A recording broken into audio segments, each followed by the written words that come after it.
ಈ ನಡುವೆ ಎಲ್ಲ ಕೈದಿಗಳ ಅಂದರೆ ಆರೋಪಿಗಳ ಫಿಂಗರ್ ಪ್ರಿಂಟನ್ನು ತೆಗಿತಾರೆ.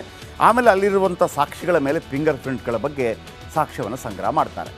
ಈ ಫಿಂಗರ್ ಲಾಕ್ ಒಂದು ಕಡೆ, ಇನ್ನೊಂದು ಎರಡು ಭಾಳ ಮುಖ್ಯವಾಗಿರುವಂಥ ವಿಚಾರ ಯಾವುದಪ್ಪ ಅಂತಂದರೆ, ದರ್ಶನ್ ಕೊಲೆಯಾಗುವಾಗ ಎಲ್ಲಿದ್ದರು? ಇಲ್ಲಿ ಮುಖ್ಯ ಸಾಕ್ಷ್ಯಕ್ಕೆ ಏನು ವೆಯ್ಟ್ ಮಾಡ್ತಾ ಇರೋದು, ರೇಣುಕಾಸ್ವಾಮಿ ಜೀವ ಬಿಡ್ತಾರಲ್ಲ ಆ ಸಂದರ್ಭದಲ್ಲಿ ದರ್ಶನ್ ಅಲ್ಲಿದ್ದರ ಇಲ್ವಾ, ನಂಬರ್ 1. ಆ ಸಂದರ್ಭ, ಆ ಟೈಮಿಂಗ್, ಅದಕ್ಕಾಗಿ ಭಾಳಷ್ಟು ತನಿಖೆಗಳಾಗ್ತಾ ಇದೆ. ಅಂದರೆ 4:45, 5:30 ಸಮಯದಲ್ಲಿ ಸಂಜೆ ಊಟ ಮಾಡಿದ್ದಾರೆ, ತಿಂದಿದ್ದಾರೆ. ಆಮೇಲೆ ಹೊಡೆದದ್ದು ಯಾವಾಗ, ಹೊಡೆದದ್ದೊಂದು ಕಡೆ, ಆತ ಉಸಿರು ನಿಲ್ಲಿಸಿದ್ದು ಯಾವಾಗ, ಆಗ ದರ್ಶನ್ ಆ ಸ್ಪಾಟಲ್ಲಿ ಇದ್ದರೆ ಇಲ್ವಾ, ನಂಬರ್ 1.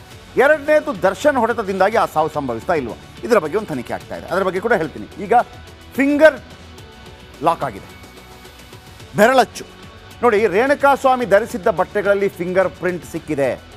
ರೇಣುಕಾಸ್ವಾಮಿ ಏನು ಅವರು ತೆಗೆಸಿದ್ರಂತೆ, ಇನ್ನೊಂದು ಹಾಕಿದ್ರಂತೆ, ಅದರಲ್ಲಿ ಹಲವಾರು ಫಿಂಗರ್ ಪ್ರಿಂಟ್ ಸಿಗುತ್ತೆ.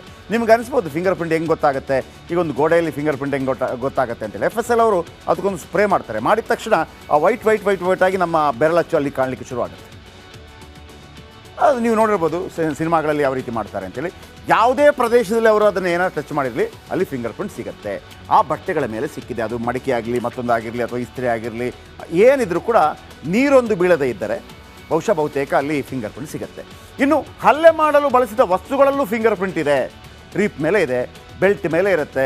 ಆಮೇಲೆ ಯಾವುದರಲ್ಲೆಲ್ಲ ಹೊಡೆದಿದ್ದಾರೆ, ಏನೆಲ್ಲ ಐಟಮ್ ಇದೆಯೇ ಅವ್ರು ಹೊಡೆಯೋದಕ್ಕೆ ಯೂಸ್ ಮಾಡಿದ್ದಾರೆ, ದೊಣ್ಣೆ, ಕೋಲು, ರೀಪೀಸ್, ಬೆಲ್ಟು ಎಲ್ಲವೂ ಕೂಡ.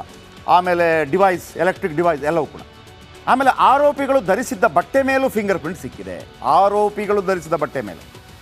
ಇನ್ನು ಶವ ಇಟ್ಟ ಸೆಕ್ಯೂರಿಟಿ ಗಾರ್ಡ್, ಶವವನ್ನು ಸೆಕ್ಯೂರಿಟಿ ಗಾರ್ಡಲ್ಲಿ ಅವರ ಕೋಣೆಯಲ್ಲಿಟ್ಟಿದ್ರಲ್ವ, ಅಲ್ಲೂ ಕೂಡ ಅನೇಕ ಫಿಂಗರ್ ಪ್ರಿಂಟ್ ಸಿಕ್ಕಿದೆ. ಗೋಡೆ ಮೇಲೆ ಸಿಕ್ಕಿರ್ಬೋದು, ನೆಲದ ಮೇಲೆ ಸಿಕ್ಕಿರ್ಬೋದು, ಯಾವುದಾದ್ರೂ ಐಟಮ್ ಮೇಲೆ ಸಿಕ್ಕಿರ್ಬೋದು, ಚೇರ್ ಮೇಲೆ ಸಿಕ್ಕಿರ್ಬೋದು, ಎಲ್ಲ ಫಿಂಗರ್ ಪ್ರಿಂಟನ್ನು ಪತ್ತೆ ಹಚ್ಚಿದ್ದಾರೆ. ಆಮೇಲೆ ಮೃತದೇಹ ಸಾಗಾಟ ಮಾಡಿದ್ದ ವಾಹನದಲ್ಲಿದೆ ಫಿಂಗರ್ ಪ್ರಿಂಟ್, ಗೊತ್ತಾಯ್ತಲ್ಲ. ಮೃತದೇಹವನ್ನು ಏನು ವಾಹನದಲ್ಲಿ ಸಾಗಾಟ ಮಾಡಿದ್ರು, ಆಗ ಯಾರ್ದೆಲ್ಲ ಇತ್ತು? ಒಂದು ವೇಳೆ ನಾನು ಒಂದು ಎಕ್ಸಾಂಪಲ್ ಹೇಳೋದು, ಈಗ ಇಲ್ಲಿ ತನಕ ನಾವು 4 ಜನ ಸರೆಂಡರ್ ಆದ್ವಿ, 4 ಜನ ಕರ್ಕೊಂಡು ಹೋದ್ವಿ ಅಂತ ಹೇಳಿರ್ತಾರೆ. ಒಂದು ವೇಳೆ ಅಲ್ಲೂ ಕೂಡ ಎಲ್ಲಾದರೂ ಒಂದು ದರ್ಶನ್ದು ಫಿಂಗರ್ ಪ್ರಿಂಟ್ ಸಿಕ್ತು ಅಂತ ಇಟ್ಕೊಳ್ಳಿ, ಅಂದರೆ ದರ್ಶನ್ ಅಲ್ಲಿದ್ದರು ಅಂತ ಲೆಕ್ಕ. ಆ ರೀತಿ ಒಂದು ತನಿಖೆಗಳಾಗತ್ತೆ. ಇನ್ನು ಶವ ವಿಲೇವಾರಿ ಮಾಡಿದ್ದ ಸ್ಥಳದಲ್ಲಿ ಫಿಂಗರ್ ಪ್ರಿಂಟ್ ವಿಲೇವಾರಿ ಮಾಡ್ತಾರಲ್ಲ, ಅಲ್ಲಿ ಎಷ್ಟು ಇವ್ರು ಹೇಳ್ಬೋದು ನಾವು 4 ಜನ ಮಾಡಿದ್ದು ಅಂತೇಳಿ. ಬಟ್ ಅಲ್ಲಿ ಫಿಂಗರ್ ಪ್ರಿಂಟ್ ಸಿಕ್ಕಿದಾಗ ಆ 17 ಜನರ ಪೈಕಿಯಲ್ಲಿ ಸಾಮ್ಯತೆ ಬಂದಾಗ ನೀನು ಇದೆಯಲ್ಲಪ್ಪ 6 ಜನ ಆಯ್ತು, ಹಿಂಗೆಲ್ಲ ಬರುತ್ತೆ. ಇನ್ನು 10ಕ್ಕೂ ಹೆಚ್ಚು ಆರೋಪಿಗಳ ಫಿಂಗರ್ ಪ್ರಿಂಟ್ ಮ್ಯಾಚ್ ಆಗಿದೆ, ಆಲ್ರೆಡಿ ಮ್ಯಾಚ್ ಆಗಿದೆ, ಮಾಡಿಬಿಟ್ಟಿದ್ದಾರೆ.